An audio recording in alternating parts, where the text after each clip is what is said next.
अगर बिना किसी पक्षपात के देखा जाए तो स्वतंत्र भारत के इतिहास में हमारे देश की पहली इमरजेंसी का दौर सबसे दिलचस्प रहा। कहने को तो इंदिरा गांधी द्वारा लगाया गया इमरजेंसी जून 1975 से लेकर मार्च 1977 तक चला था, लेकिन इस इमरजेंसी की आग में तपकर एक पॉलिटिकल लीडरशिप निकलती है जो आगे जाकर कांग्रेस पार्टी को करारी हार देती है। इमरजेंसी में हुए अत्याचार, संविधान के साथ हुए विश्वासघात की गूंज आज तक सुनाई देती है। कांग्रेस पार्टी से इमरजेंसी का जवाब आज तक मांगा जाता है। जाहिर सी बात है कि इमरजेंसी लगने के करीब 50 साल बाद उस पर एक मूवी बनना वाजिब है, और वह भी राजनीतिक दबाव या किसी पॉलिटिकल सेंसरशिप के बिना। ये एक अच्छा मौका है उस दौर को समझने के लिए कि किस वजह से इंदिरा गांधी को इमरजेंसी डिक्लेयर करना पड़ा। क्या उनके पास कोई और विकल्प नहीं था? कैसे संजय गांधी इमरजेंसी के विलन बनते हैं? और उससे भी दिलचस्प सवाल, आखिर इंदिरा गांधी ने इमरजेंसी हटाया क्यों, जब उन पर न कोई इंटरनेशनल प्रेशर था और न ही कोई बड़ा डोमेस्टिक प्रोटेस्ट चल रहा था। लोग खुश थे कि ट्रेन समय पर चल रही थी, करप्शन थोड़ा कम हो गया था,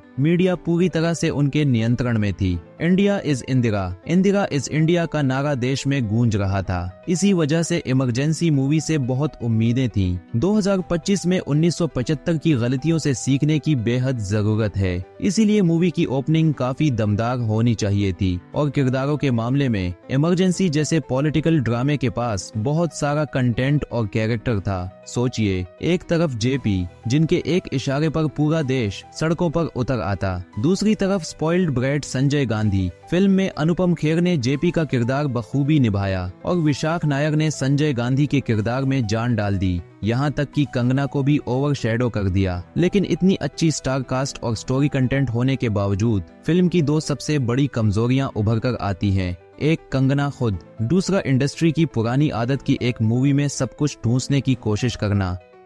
इंदिरा गांधी जैसे जटिल व्यक्तित्व को 1.5-2 घंटे में समेटने की कोशिश फिल्म को कमजोर बना देती है। फिल्म इमरजेंसी को सिर्फ एक चैप्टर बनाकर छोड़ देती है। अगर पूरी जीवनी पर ध्यान न देकर केवल इमरजेंसी पर फोकस किया जाता तो यह फिल्म सुपरहिट हो सकती थी। इमरजेंसी जैसे गंभीर विषय पर बनी फिल्म में रिसर्च और गहराई की कमी साफ झलकती है। कई ऐतिहासिक घटनाओं को बस तेजी से दिखाकर आगे बढ़ा दिया गया है। वहीं कंगना का परफॉर्मेंस भी किरदार के साथ न्याय नहीं कर पाता। ओवर एक्टिंग और खराब ऑडियो एडिटिंग फिल्म को और कमजोर बना देते हैं। हालांकि फिल्म कुछ क्षेत्रों में चमकती भी है, जैसे इंदिरा गांधी का इमरजेंसी हटाने का कारण और संजय गांधी के साथ उनका जटिल रिश्ता।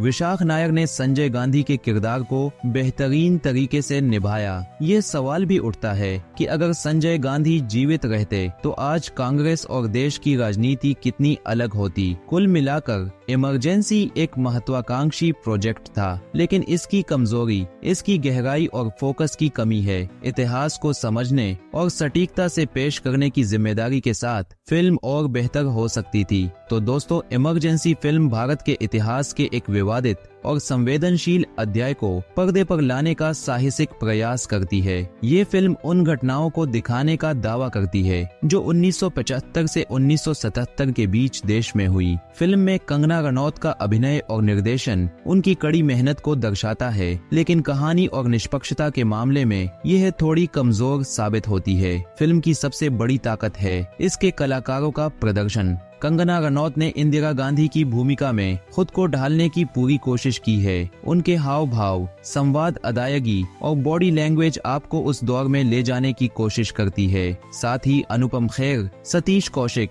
और श्रेयस तलपड़े जैसे कलाकारों ने भी अपने किरदारों में जान डाल दी है। तब तक इतिहास से सीखिए, वर्तमान को समझिए और भविष्य को बेहतर बनाने की कोशिश कीजिए। मिलते हैं अगले वीडियो में। जय हिंद।